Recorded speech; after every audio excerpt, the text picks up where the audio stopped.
Welcome back to your YouTube channel the nation of Indian institute में आप लोगों का फिर से बहुत बहुत स्वागत है। चलिए आज आप लोगों को मैं कक्षा 6 का इतिहास पढ़ाने जा रहा हूँ। अतीत से वर्तमान, इसमें छठी कक्षा का जो इतिहास है इसमें हमें जो दिया है पहला चैप्टर है कि हमारा अतीत क्या, कब और कहाँ कैसे प्रारंभिक प्रथम कृषक एवं पशुपालन यानी मानव ने सबसे पहले खेती बाड़ी करना, पशुपालन यानी पशुओं को पालना कब सीखा, प्रारंभिक शहर प्रथम नागरिक, जीवन के विभिन्न आयाम, प्रारंभिक राज्य, नए प्रश्न, नवीन विचार, प्रथम साम्राज्य, शहरी तथा ग्रामीण जीवन, सुदूर प्रदेशों से संपर्क, नए साम्राज्य एवं राज्य, संस्कृत एवं विज्ञान। हमारे इतिहासकार मतलब 14 चैप्टर है। मैं आप लोगों को पूरी कोशिश करूंगा कि बारी बारी से प्रत्येक चैप्टर को पढ़ाने की कोशिश करूंगा। चलिए पहला चैप्टर है अध्याय 1 हमारा अतीत। अब चलिए यहाँ से हम आपको क्वेश्चन आंसर के थ्रू हम आप लोगों को बताता हूँ।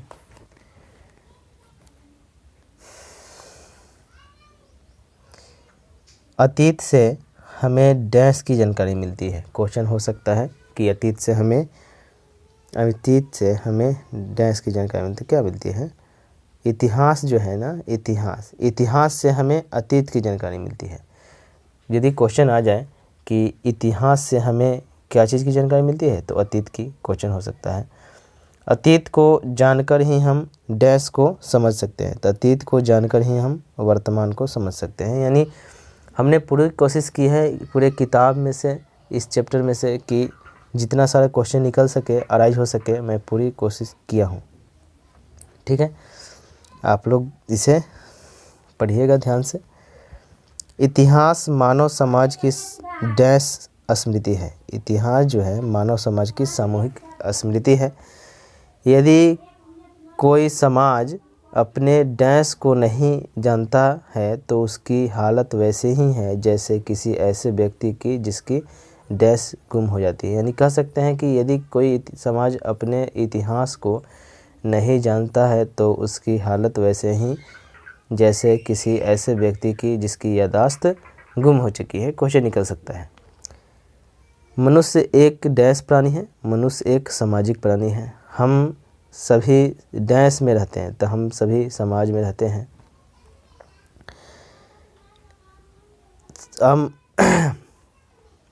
हम सभी समाज में रहते हैं। हम सभी कहाँ रहते हैं? समाज में रहते हैं। आज की दुनिया एक वैश्विक गांव है। क्वेश्चन आ सकता है कि आज की दुनिया एक कैसी गांव है? तो वैश्विक गांव है। आप यह भी जानते हैं कि इतिहास का संबंध अतीत के उस काल से है जिसके बारे में हमें लिखित साक्ष्य मिलते हैं। क्वेश्चन आ सकता है कि हम यह भी जानते हैं कि इतिहास का संबंध किससे है? तो अतीत के उस काल से है जिसके बारे में हमें लिखित साक्ष्य मिलते हैं, जिसके बारे में हमने लिखित जानकारी पुस्तकों या रचनाओं में नहीं मिलती बल्कि ज़मीन के नीचे दबे पुराने अवशेषों, वस्तुओं, सिक्कों और अभिलेखों में मिलती है। अब क्वेश्चन हो सकता है कि यह काल डैश काल कहलाता है। तो यह काल जो है ना पूर्व ऐतिहासिक काल कहलाता है। इस चैप्टर में जो है पढ़ना है कि यह काल क्या कहलाता है। तो यह काल पूर्व ऐतिहासिक काल कहलाता है। ठीक है, इसी तरह से इसमें बहुत सारे क्वेश्चन हैं। क्वेश्चन में देखिए, बहुत से ऐसे समाज भी हैं विशेषकर डैश या डैश हमारे साथ इसी युग में जी रहे हैं लेकिन इनका इतिहास कभी लिखा नहीं जा सका। तो क्या होगा? यही विशेषकर कबायली और या समाज। कभी आपने विचार किया है कि नदी घाटियों में आरंभिक सभ्यताओं का विकास हुआ? आप ध्यान देंगे कि नदियों के किनारे ही उपजाऊ भूमि का बहुमूल्य था। यहाँ खेती करना आसान था, नदियों के रास्ते व्यापार की भी सुविधा थी। सब क्वेश्चन है, मतलब याद रखने वाला है। इन मनुष्यों का जीवन सरल था परंतु कठिन भी। कंदमूल जमा करके या शिकार करके ये अपनी ज़रूरतों को पूरा करते थे। कौन? प्रारंभिक मनुष्य। फिर इन्होंने अपनी सुविधा के लिए पत्थरों के औजार हथियार बनाने शुरू कर दिए। क्वेश्चन आ सकता है कि अपनी सुविधा के लिए किसका हथियार बनाना शुरू कर दिए? तो पत्थरों के औजार बनाने शुरू कर दिए।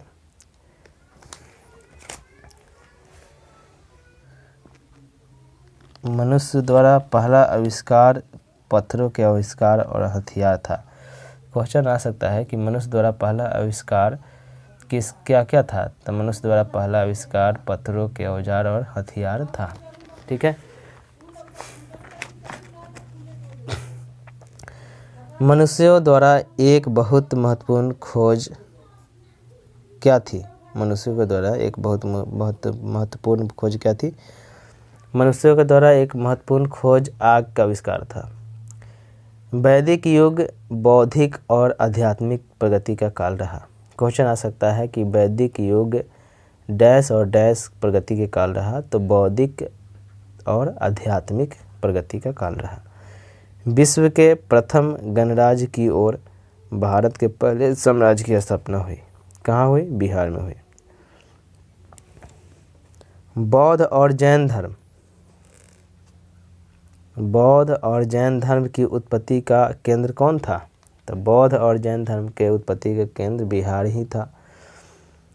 भारत के पड़ोसी राज्यों में मैत्रीपूर्ण संबंध स्थापित किसने किया? तो अशोक महान ने किया, जिसने पहली बार, क्वेश्चन है, जिसने पहली बार एक कल्याणकारी राज्य की स्थापना की, उनका क्या नाम था?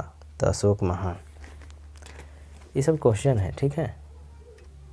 तो अध्याय 1 का जो चैप्टर था हमारा अतीत, इसमें से जितना सारा क्वेश्चन संभव था निकालना, मैंने उतना क्वेश्चन निकाला और उसका आंसर भी दिया है।